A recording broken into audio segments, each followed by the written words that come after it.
بسم الله الرحمن الرحيم. نون والقلم وما يسطرون. ما أنت بنعمة ربك بمجنون، وإن لك لأجرا غير ممنون، وإنك لعلى خلق عظيم. فستبصر ويبصرون بأيكم المفتون. إن ربك هو أعلم بمن ضل عن سبيله وهو أعلم بالمهتدين. فلا تطع المكذبين، ودوا لو تدهن فيدهنون، ولا تطع كل حلاف مهين هماز مشاء بنميم مناع للخير معتد أثيم عتل بعد ذلك زنيم أن كان ذا مال وبنين. إذا تتلى عليه آياتنا قال أساطير الأولين. سنسمه على الخرطوم إنا بلوناهم كما بلونا أصحاب الجنة إذ أقسموا ليصرمنها مصبحين ولا يستثنون. فطاف عليها طائف من ربك وهم نائمون فأصبحت كالصريم. فتنادوا مصبحين أن اغدوا على حرثكم إن كنتم صارمين. فانطلقوا وهم يتخافتون ألا يدخلنها اليوم عليكم مسكين. وغدوا على حوض قادرين فلما رأوها قالوا إنا لضالون بل نحن محرومون.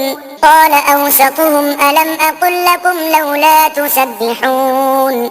قالوا سبحان ربنا إنا كنا ظالمين. فأقبل بعضهم على بعض يتلاومون قالوا يا ويلنا إنا كنا طاغين عسى ربنا أن يبدلنا خيرا منها إنا إلى ربنا راغبون. كذلك العذاب ولعذاب الآخرة أكبر لو كانوا يعلمون. إن للمتقين عند ربهم جنات النعيم.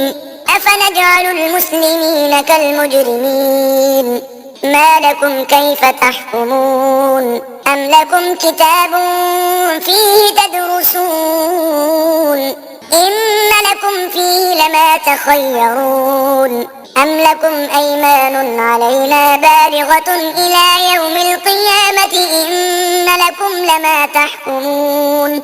سلهم أيهم بذلك زعيم أم لهم شركاء فليأتوا بشركائهم إن كانوا صادقين. يوم يكشف عن ساق ويدعون إلى السجود فلا يستطيعون خاشعة أبصارهم ترهقهم ذلة وقد كانوا يدعون إلى السجود وهم سالمون. فذرني ومن يكذب بهذا الحديث سنستدرجهم من حيث لا يعلمون وأملي لهم إن كيدي متين. أم تسألهم أجرا فهم من مغرم مثقلون أم عندهم الغيب فهم يكتبون. واصبر لحكم ربك ولا تكن كصاحب الحوت إذ نادى وهو مكظوم لولا أن تداركه نعمة من ربه لنبذ بالعراء وهو مذموم فاجتباه ربه فجعله من الصالحين. وإن يكاد يكاد الذين كفروا ليزلقونك بأبصارهم لما سمعوا الذكر ويقولون إنه لمجنون وما هو إلا ذكر للعالمين.